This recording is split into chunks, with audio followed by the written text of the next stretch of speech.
이 시간에는 헛된 영광이 만들어낸 거짓 평화라는 제목으로 우리가 함께 하나님의 말씀을 나누도록 하겠습니다. 오늘은 기드온에 대해서 좀 전반적으로 살펴보는 시간을 가질 거예요. 여러분, 기드온 하면은 뭐가 가장 먼저 떠오르십니까? 기드온. 아까도 예배 전에 우리 찬양팀한테 물어봤더니 기드온의 300용사 굉장히 유명하지 않습니까? 네. 이따가도 하겠지만은 기드온 하면은 사실 대체로 좀 긍정적인 이미지예요. 여러분 혹시 아는지 모르겠지만 국제 기드온 협회라고 있습니다. 여기 뭐 하는 데인지 아세요? 성경을 무료로 보급하는 그러한 아주 좋은 단체입니다. 그래서 군대에서도 이제 국제 기드온 협회에서 그 성경을 만들어서 이제 보급하기도 하고, 그리고 어려운 나라에도 이제 그 성경을 번역을 해서 보급하기도 하는 아주 좋은 곳이에요. 뿐만 아니라 큰 교회에서 큰 교회라고 할 것도 없이 그냥 기드온 운동 하면은 그 300명의 정예부대처럼 이렇게 딱 정예부대가 돼서 같이 기도하자. 그리고 기드온이 이렇게 응답을 얻을 때 하나님께 확실한 응답을 구하는 내용이 있거든요. 네, 양털만 젖고 나머진 마른 땅이 되게 하여 주십시오. 이런 거라든지. 아무튼 그래서 대체로 기드온에 대한 이미지가 상당히 좋습니다. 근데 여러분, 이렇다 보니까 우리는 가끔가다 이런 실수를 범해요. 저 사람 괜찮은 사람이야. 아니, 저 사람이라고 안 할게요. 저 목사님 좋은 분이야 라고 하면은 그 목사님의 단점까지도 상당히 이제 커버하려고 합니다. 예를 들면 대형교회에서 어떤 성범죄가 일어났을 때 대형교회 목사님 얼마나 은혜롭게 설교를 잘하면은 대형교회가 됐겠어요, 그죠? 근데 만약에 뭔가 성범죄가 일어났다 하면은 교인들의 반응은 대체로 그분이 그럴 리가 없어, 이렇게 나온다는 거죠. 그분이 그럴 리가 없어. 네. 그래서 또 이 교인들 안에 이렇게 양분되고 그렇습니다. 그러다가 나중에 그 문제가 진짜라고 밝혀지면 또 어떻게 됩니까? 이제 그 목사님이 썼던 설교집들 그리고 설교들 다 그냥 갖다 버리죠. 예, 내가 지금까지 그런 걸 듣고 있었다니 하면서 예, 우리나라 사람들 진짜 무서워요. 근데 그런 식으로 따지면은 사실 우리가 성경에서 받아들일 사람은 거의 아무도 없을 거예요. 예, 대표적으로 솔로몬이 있습니다. 솔로몬 어떤 사람이에요? 우리가 생각했을 때 우리 한국교회에서 또 대체로 긍정적으로 생각하는 사람이에요. 그래서 제가 예전에도 한번 물어봤어요. 솔로몬이 나중에 보면은 많은 후궁들과 첩을 두고 그리고 우상을 숭배하고 그런 일들이 있는데 이거 목사님, 그 당시 목사님, 담임 목사님한테 그러면은 지금 이 솔로몬은 나중에 구원 받았을까요? 아닐까요? 이거 제가 예전에도 설교했었죠. 이 사람은 나중에 잠언, 전도서 이런 거를 썼으므로, 물론 이 저자는 미상입니다만 솔로몬이 썼다는 가정하에 그랬기 때문에 이 사람이 나중에 회개했다고 볼 수 있다. 이렇게 하면서 구원을 받았을 것이다라고 얘기를 하더라고요. 근데 이거는 이 질문 자체가 어디까지나 구원을 받았느냐 안 받았느냐 이렇게 정말 그 흑과 백, 그냥 양분된 논리로 이 사람은 구원받은 사람일까 아닐까 이렇게 생각을 하니까 어거지로 저는 껴맞췄다는 생각이 들더라고요. 솔로몬의 업적도 있지만, 성전을 지은 업적도 있지만 분명히 그가 잘못한 부분도 있죠. 그렇다고 해서 그가 성경에서 지었던 좋은 아가서라든지 그런 것들 다 버려서야 되겠습니까? 그렇지는 않지요. 하나님께서는 그 시대에 맞게 그 사람을 통해서 역사하시는 부분이 있어요. 그래서 저는 먼저 여러분이 이 기드온 이야기를 살펴보기에 앞서서 사람을 이제 대할 때에, 혹은 여러분이 뭔가 은혜를 받을 때에, 그건 그 당시에 하나님께서 역사하신 것으로 받아들이시면 좋을 것 같아요. 그 사람이 여러분을 나중에 시험에 들게 했든지, 그 사람이 만약에 크게 잘못을 범해가지고 했든지, 이 사람이 나에게 끼치는 애는 다 헛것이야, 그렇게 말할 필요는 없습니다. 절대로 완벽한 사람이 없기 때문에. 저는 좀 그걸 먼저 여러분께 강조하고 그리고 기드온 이야기에 들어갔으면 좋겠어요. 자, 기드온, 성경에서 분명히 그 업적을 인정하는 부분이 있습니다. 심지어 신약 성경에서도 이 기드온에 대해서 그 믿음을 인정하는 부분이 있어요. 먼저 볼까요? 히브리서 11장 32절에서 34절 보시면 이 히브리서 11장은 믿음의 장이거든요. 근데 여기 보시면은 내가 무슨 말을 더 하겠습니까? 하면서 기드온, 바락, 삼손, 입다, 다윗 뭐 이렇게 막 이름 나오지 않습니까? 이 11장 전체가 믿음의 사람 누구는 하면서 계속 등장하는 거예요. 근데 그 사람 중에 누가 있습니까? 기드온이 있죠. 33절, 34절 보면은 그들의 업적에 대해서 잠시 소개가 되는데 그게 다 믿음으로 했다라고 지금 히브리서는 기록을 하고 있어요. 그 기드온 괜찮은 사람이죠. 사사기 본문으로 또 가볼까요? 사사기 6장 한번 보겠습니다. 6장에 무엇을 했냐면은 가장 첫 번째로 하나님께서 명령하신 그대로를 행하기 위해서 이 바알 제단과 아세라상, 즉 우상을 숭배하는 그 모든 도구들을 이제 밤에 몰래 가서 다 부셔버렸어요. 네, 그래가지고 얻은 별명이 뭡니까? 6장 32절 보시면은 그래서 그날 사람들은 기드온을 여룻바알이라고 불렀다. 이때부터 이 별명이 생겼어요. 여룻바알, 바알과 다투다. 뭐 이런 뜻을 가지고 있습니다. 그리고 34절 보면은 이것도 굉장히 특이한 문구예요. 주님의 영이 기드온을 사로잡았으니. 자, 이제 저를 보실까요? 이 사사기에서 등장하는 사사 몇 명일까요? 사사기에 등장하는 사사는 총 12명입니다. 네. 대사사 6명, 소사사 6명 이렇게 해가지고 총 12명인데요. 그 12명 중에 이 여호와의 영이 임했다, 하나님의 영이 임했다라고 나오는 사람은 단 4명밖에 없어요. 온니엘, 기드온, 입다, 삼손. 그러니까 지금 이 기드온 엄청난 사람입니다. 그죠? 그리고 이제 7장 2절 보시면은 제가 아까 얘기했던 기드온 300용사의 얘기가 여기 있는데 주님께서 이제 미디안 군대를 이제 치시려고 하실 때에 한 32,000명이 모집이 됐거든요. 근데 그때 주님이 말씀하시죠. 네가 거느린 군대의 수가 너무 많다. 이대로는 내가 미디안 사람들을 내가 거느린 군대 손에 넘겨주지 않겠다. 그 밑에 줄부터 같이 한번 읽어보실까요? 시작. 이스라엘 백성이 나를 제쳐놓고서 제가 힘이 세어서 이긴 줄을 알고 스스로 자랑할까 염려된다. 네. 하나님께서는 이 전쟁을 하나님이 승리하게 하신 것이라는 것을 각인시켜 주기 위해서 32,000명 중에서 야 너네들 중에서 먼저 벌벌 떠는 사람들 다 집으로 보내 이렇게 했어요. 그래서 2만 명이 갑니다. 그리고 12,000명이 남았는데 그거 아직도 많아. 그래서 이 사람들 데리고 다 물에서 물가로 가서 다 물을 떠먹게 해. 그래서 어떻게 합니까? 물을 이렇게 떠가지고 혀로 핥은 사람 딱 300명만 남겨두고 다 돌아가게 합니다. 미디안 수는 바닷가에 모래알같이도 수없이 많았다고 성경에 기록되어 있거든요. 근데 이 300명 갖고 도대체 뭘 한단 말입니까? 만약에 이 전쟁에서 이긴다면 이것은 정말 하나님이 하신 거죠. 그렇지 않습니까? 이렇게 기드온이 아주 위대한 업적을 남긴 사람이에요. 사실 대단한 사람입니다. 그런데 약간 이 기드온을 이 성경의 저자가 기록을 할 때 미묘한 부분을 좀 남겼어요. 뭐냐? 자, 300용사와 함께 이제 이 미디안을 무찌르러 갈 때 이런 이야기를 합니다. 7장 18절 한번 보실까요? 보시면 나와 우리 부대가 함께 나팔을 불면 너희도 적진의 사방에서 나팔을 불면서 뭐라고 이야기하라고 해요? 주님 만세, 기드온 만세. 개역개정을 보면 여호와를 위하라, 기드온을 위하라 하고 외쳐라. 자, 여러분 어떻습니까? 이 전쟁은 여호와의 전쟁, 하나님의 전쟁이에요. 온전히 하나님께만 영광을 돌림이 마땅한데 지금 여기에 왜 갑자기 기드온 형이 거기서 왜 나와? 그죠? 네. 아니 기드온 이름 왜 거기에 살짝 들어갔을까? 여호와를 위하여, 기드온을 위하여. 뭔가 여기에서 좀 냄새가 나죠. 네. 이 온전히 영광을 돌리지 않는 기드온의 모습이 여기서부터 살짝 나옵니다. 그리고 여기서 전쟁에서 먼저 승리를 했어요. 승리를 하고서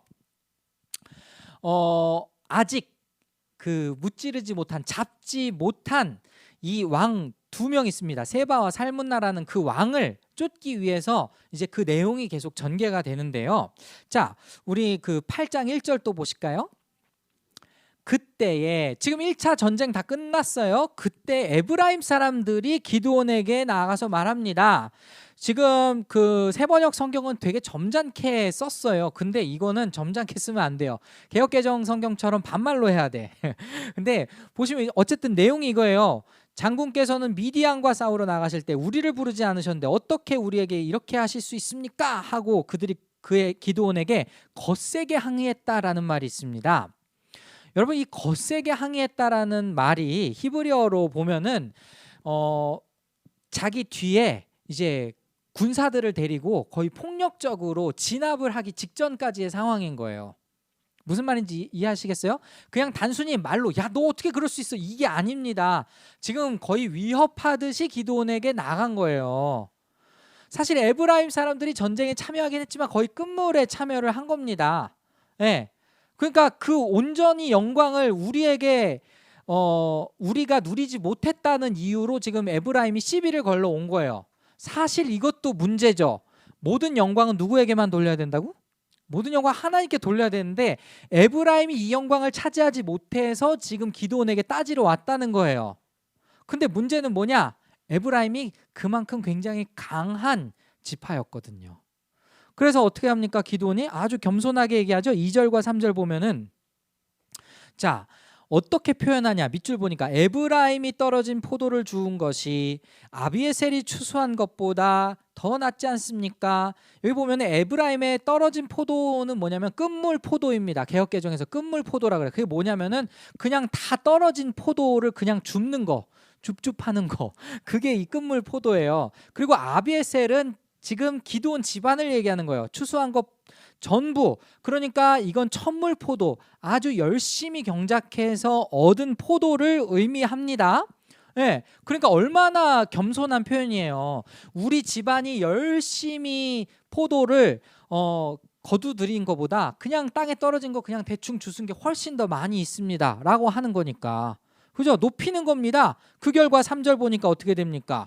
기드온이 이 말을 하니까 그들의 노여움이 그때서야 풀렸다. 여러분 어떻게 생각하십니까? 기드온 굉장히 지혜로운 사람이죠. 겸손한 사람이죠. 그렇지 않아요? 아니에요? 네, 아닌 것 같아요. 왜 그러냐면은 여기에서부터 딱 끝났으면, 여기까지 성경이 딱 이걸 기록하고 끝났으면 기드온은 정말 겸손하고 어떻게 보면 외교 정치도 굉장히 잘하는 그런 사람이라고도 볼 수 있습니다. 그런데 바로 그 뒤에 보시면은 이제 숫곳과 브니엘이라는 지역이 있어요. 근데 그 숫곳과 브누엘 사람들에게 다 자기 동족이거든요. 이제 그 남은 왕을 무찌르러 가려고, 세바와 살문나 왕을 무찌르러 가려고 하는데 너무 지치고 허기진 거예요. 그래서 우리에게 먹을 걸 좀 달라고 했을 때 이 숫곳 지방 사람들과 브누엘 지방 사람들이 다 거절을 했거든요. 그때 뭐라고 합니까? 7절과 9절을 보니까 아주 그냥 경고를 하죠.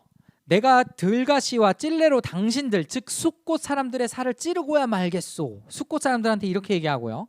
그리고 브누엘 사람들에게도 이렇게 얘기하죠. 내가 안전하게 성한 몸으로 돌아오는 날 이 망대를 헐어버리고 말겠소 라고 이야기를 합니다. 이거 여러분 어떻게 생각하십니까? 상대적으로 숫곳과 브누엘은 약한 지역이었어요. 그러니까 완전히 강자에게는 약하고 약자에게는 강한 그런 전형적인 모습을 지금 이 기드온이 보여주고 있는 겁니다. 그래서 어떻게 합니까? 자기 동족들을 그렇게 아주 무참하게 죽이기도 하고 괴롭히기도 하고 했던 거죠. 성경은 이 두 가지를 다 기록하고 있습니다. 그것은 무엇을 의도한 걸까요? 기드온이 에브라임 사람들과 하친을 맺은 것이 그가 성격이 좋았기 때문이 아니라 정말 강자 앞에서 약한 모습으로 그냥 정말 처세술에 능한 그런 모습으로 그 위기를 모면했었다. 이 사람은 그렇게 긍정적으로 보도하지는 않는 거죠.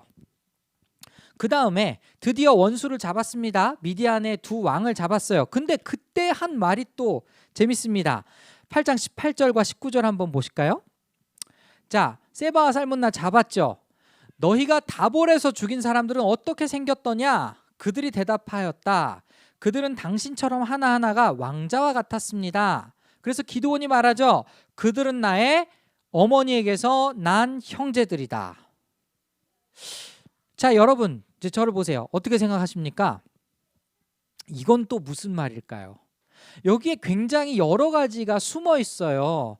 뭐냐면은 지금 세바와 살문나를 쫓아간 이유가 무엇이었을까요?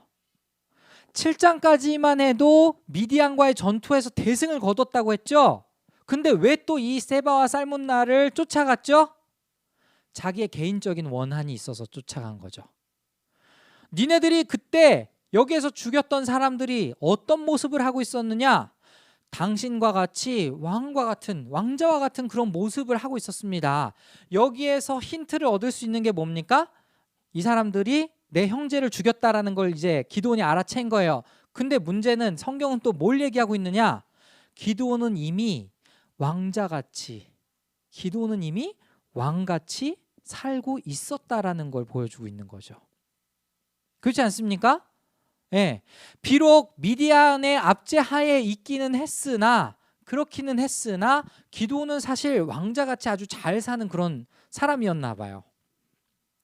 근데 이 세바와 살문나가 자기 형제들을 죽였을 때 그것을 잊지 않고 있다가 지금 하나님의 능력을 힘입어서 어떻게 하는 겁니까? 자신의 개인의 복수를 지금 한 거죠. 그럼 만약에 이게 없었다면은 아까 숫곳과 분우엘에서의 그 잔인한 자기 동족을 괴롭히고 죽이는 일은 또 등장하지 않았었겠죠. 여기에서부터 지금 뭔가가 지금 꼬이고 있다, 뭔가가 잘못되고 있다라는 것을 성경이 계속 고발을 하고 있습니다. 이 앞의 내용들을 이해해야지 이 기드온의 오늘 본문의 내용이 좀 더 잘 이해가 가는 거예요. 이제 모든 전쟁이 다 끝났습니다. 그리고 22절 오늘 본문 이제 드디어 들어갑니다. 본문 22절 보시면 그 뒤에 이 모든 전쟁이 끝난 뒤에 이스라엘 사람들이 기드온에게 말했습니다. 장군께서 우리를 미디안의 손에서 구하여 주셨으니 장군께서 우리를 다스리시고 대를 이어 아들과 손자가 우리를 다스리게 하여 주십시오. 자, 요거부터 문제가 있습니다. 이게 문제라고 생각한 사람 혹시 뭐가 문제일까요? 여러분, 이스라엘 백성들, 즉 이 가나안 땅의 12지파가 정착하면서 그들이 가지고 있었던 고유의 정치, 그들이 할 수 있었던 고유의 정치는 뭐냐? 신정 정치였죠. 즉 하나님이 친히 다스리시는 정치가 바로 신정 정치였고 그 하나님을 왕으로 모시는 백성이 바로 이스라엘 백성이었습니다. 근데 지금 이스라엘 백성들이 자기들이 스스로 왕을 세우려고 하는 자체가 잘못된 거죠. 이해하십니까? 그만큼 지금 사사기의 시대가 굉장히 타락하고 있구나. 이 사람들이 뭐 사리 분별을 할 줄 모르는구나. 여러분들은 이 구절을 보면서 조금씩 눈치를 챌 수 있어야 돼요. 자기들끼리 그냥 왕을 세우려고 하는 거야. 근데 그때 기드온이 또 뭐라고 대답하냐? 참 이 사람이 머리가 좋아요. 23절 보니까 자, 노란색 글씨 같이 한번 읽어 보실까요? 시작. 오직 주님께서 여러분을 다스리실 것입니다. 이것도 멋진 말이죠. 나는 절대 다스리지 않을 겁니다. 나의 자손들도 여러분을 다스리지 않을 겁니다. 오직 하나님께서 친히 여러분을 다스리실 것입니다. 이거 제가 말씀드린 왕정 정치가 아니라 신정 정치 맞잖아요. 지금 딱 그대로 지금 이 멋진 사사 기드온께서 말씀하셨죠. 그런데 그 다음 말씀 한번 보실까요? 27절 볼게요. 24절 죄송합니다. 24절 기드온은 말을 계속하였다. 그러니까 여기서 말이 끝나지 않고 계속하는 거예요. 여러분에게 한 가지 청이 있는데 각 사람이 얻은 전리품 가운데서 귀고리 하나씩을 나에게 주십시오. 미디안군은 이스마엘 사람들이므로 모두 금귀고리를 달고 있었다. 이거 어떤 장면하고 비슷한데 여러분 혹시 기억하시나요? 여러분, 출애굽기에서 모세가 하나님의 말씀을 받으러 시내산에 올라갔을 때 사람들이 모세가 40일이 되도록 안 내려오니까 불안해서 아론에게 무엇을 청합니까? 우리를 인도하여 낸 신을 보여달라 이랬더니 어떻게 합니까? 그때 다 금부치들을 다 모아가지고 우상을 만들었죠. 그거 생각나지 않아요?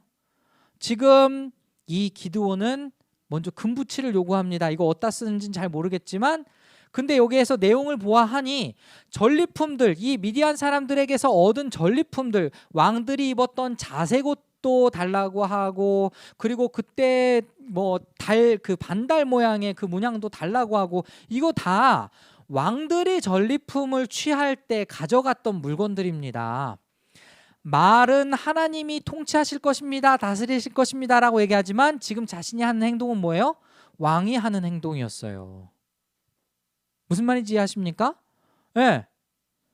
그렇게 한 다음에 27절 보니까 기드온은 이 금을 가지고 뭘 해요? 에봇을 하나 만듭니다. 에봇이 뭐죠?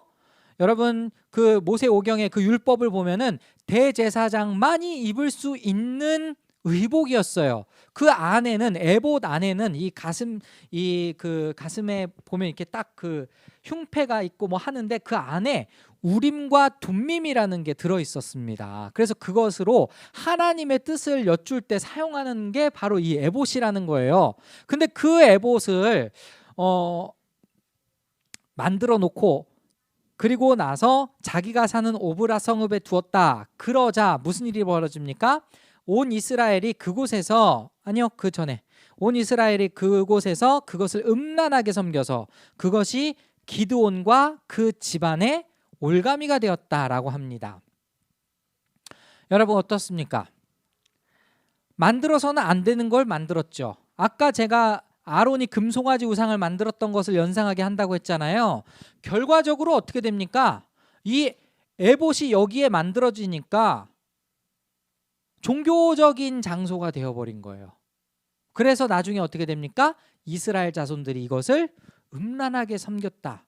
무슨 말입니까? 우상 숭배를 했다라는 의미가 되는 거죠. 이거 굉장히 뭔가 잘못됐죠? 근데 여기에서 이 사사기의 저자가 이렇게 평가를 내려요. 8장 28절 보십시오. 이와 같이 하여 미디안은 이스라엘 사람에게 복종하게 되었고 다시는 고개를 들지 못하였다. 기드온이 사는 40년 동안 그 땅은 전쟁 없이 평온하였다. 여러분 이게 진짜 평온한 걸까요? 전쟁만 없었을 뿐 사실은 이런 지도자 아래서 평온할 리가 없죠. 제 말 맞습니까? 여러분 지금 정권이 뭐 좌파 정권 왔다 우파 정권 왔다가 여러분들은 나름대로 어떻게 느낄지 모르겠지만 지도자 한 명 때문에 좋았다가 나빴다가 이 일이 반복되는 것들 여러분 경험하잖아요. 그렇지 않습니까? 물론 여러분이 지지하는 사람에 따라 생각은 좀 다르겠지만 아마 여러분 대부분 비슷하게 생각할 거예요. 네.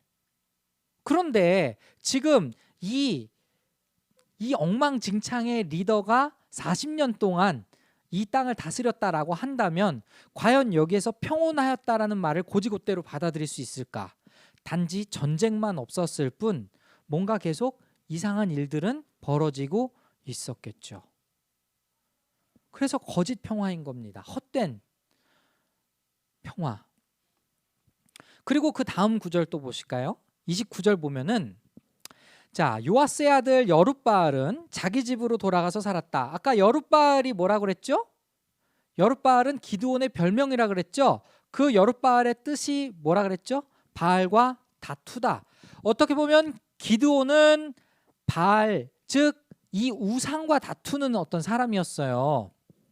근데 지금 30절 보니까 기드온은 아내가 많아서 친아들이 70명이나 되었다. 이거 뭔가 또 이상하지 않아요? 신명기의 율법 보면 어떻게 됩니까? 왕은 아내를 많이 두지 말 것이라는 계명이 써 있죠. 그리고 또 31절 세겜에 있는 첩과의 사이에서 아내뿐만이 아니라 첩도 있었어요. 아들이 하나 태어났는데 그 아들의 이름을 아비멜렉이라고 이름을 지어주었습니다. 여러분 저 보세요. 아비멜렉이라고 하면은 무슨 뜻을 가지고 있을 것 같아요? 아브 이 아버지예요. 멜렉 왕이라는 뜻입니다. 나의 아버지는 왕이시다라는 뜻을 갖고 있어요. 이 이름 누가 지었을까? 기드온이 지었겠죠. 아까 기드온 왕이 되고 싶다고 했나요? 왕이 되기 싫다고 했나요? 이 땅 하나님이 친히 다스릴 것입니다 라고 해놓고서 자기 아들의 이름을 아비멜렉이라고 집니다. 이 사람이 계속 왕같이 지냈다라는 것을 성경은 반복적으로 얘기를 하는 거예요. 그리고 32절도 마찬가지입니다. 요아스의 아들 기드온은 나이가 많을 때까지 잘 살다가 죽어서 이 사람은 잘 살았을지 모르겠지만 아비에셀 사람의 땅 오브라에 있는 그의 아버지 요아스의 무덤에 묻혔다. 자, 이 말씀 역시 여러분 지금까지 다른 사사들, 이 전의 사사들 드보라까지만 해도요, 그 사사가 통치하는 동안에 몇 년 동안 평안하였다 이렇게로 내용이 끝나거든요. 뭐 어디에서 장사되었다 이런 얘기가 등장하지 않아요. 근데 왜 기드온 때 이 이야기가 등장했을까? 장례가 굉장히 거창하게 치러졌다는 거죠. 왕이라는 거예요. 왕처럼 지냈다라는 겁니다. 계속해서 성경의 저자는 그걸 고발하고 있는 거예요. 이런 묘사들을 통해서. 그리고 33절 기드온이 또 죽으니까 어떻게 됐어요? 이스라엘 자손이 바알들을 음란하게 섬기고 바알 브릿을 자기들의 신으로 삼았다. 이 기드온의 별명이 뭐라고요? 여룹바알. 이게 뭐라고요? 바알과 다투는 자, 우상과 다투는 자. 근데 그 우상과 다투는 자 덕분에 우상을 숭배하게 되었죠. 이스라엘 백성들이.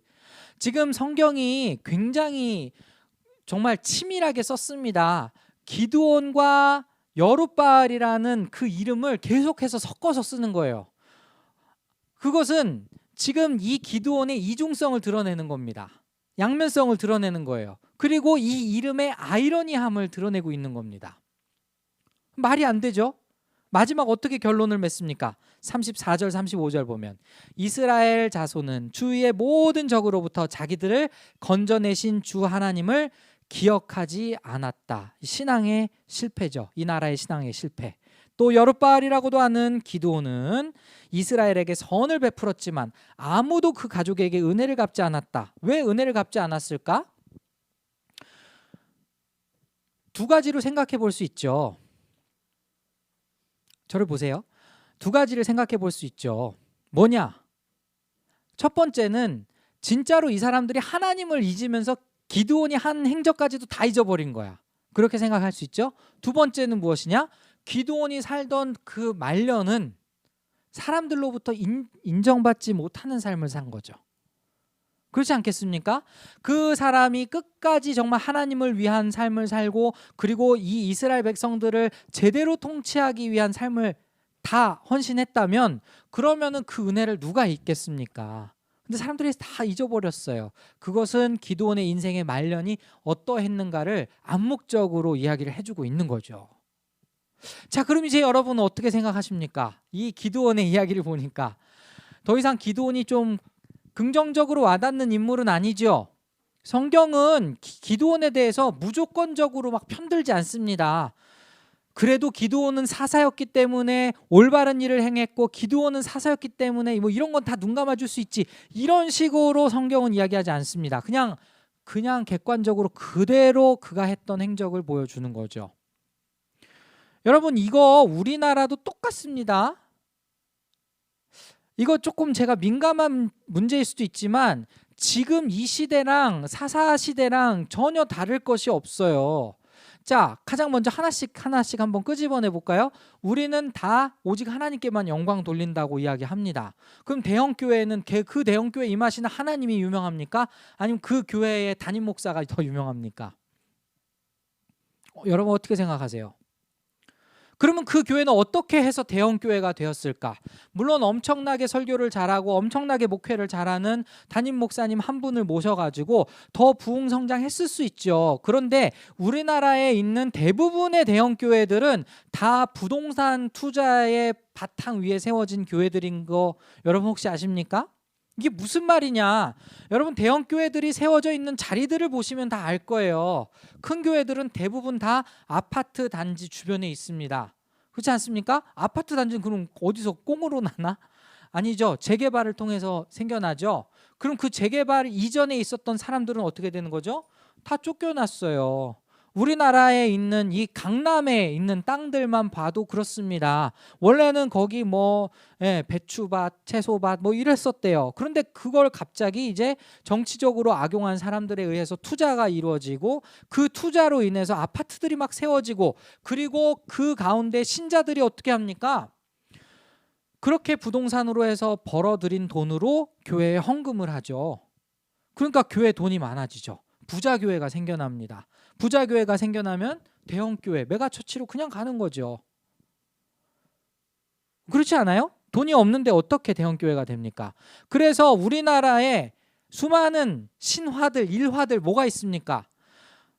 우리 교회에서 재건축을 한다. 우리 교회에서 성전 건축을 한다. 이렇게 얘기를 하면서 여러분은 헌금 내십시오. 헌금 내십시오. 그 담임 목사님들이 다 그렇게 설교를 하면은 자기 있는 돈 없는 돈 다 팔아다가 빚을 져다가 아니면 자기 건물 팔아다가 그렇게 해서 헌금을 했는데 하나님께서 놀랍게 은혜를 베풀어 주셔서 몇 배로 더 부자가 되었더라. 이런 간증 여러분 안 들어보셨어요? 이거 지금 처음 듣는 얘기예요. 이거 적지 않은 간증거리로 많이 등장했습니다. 그러므로 또 다른 교회에서 이걸 인용해서 어떻게 합니까? 헌금하십시오. 하나님이 다 채워주실 겁니다. 근데 여러분 제가 말씀드렸듯이 그 부동산이 어떻게 해서 벌어들인 돈이겠습니까? 누군가가 큰 돈을 벌면 누군가는 그만큼 잃어버렸다는 뜻이에요.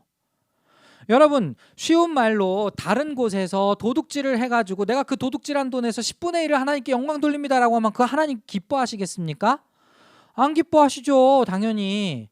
그렇다면은 지금 오늘날에 있는 이 대형 교회들 어떻게 세워졌을까를 우리가 정말 면밀히 분석을 해보면 지금 우리가 적어도 모르겠어요. 여러분들이 오늘 제 설교를 듣기 전까지 생각했던 기드온과 오늘 이 설교를 들은 다음에 기드온에 대한 생각이 조금 바뀌었다면 지금 우리 한국교회에서 이루어지고 있는 이 현상들도 여러분은 제대로 볼 수 있어야죠.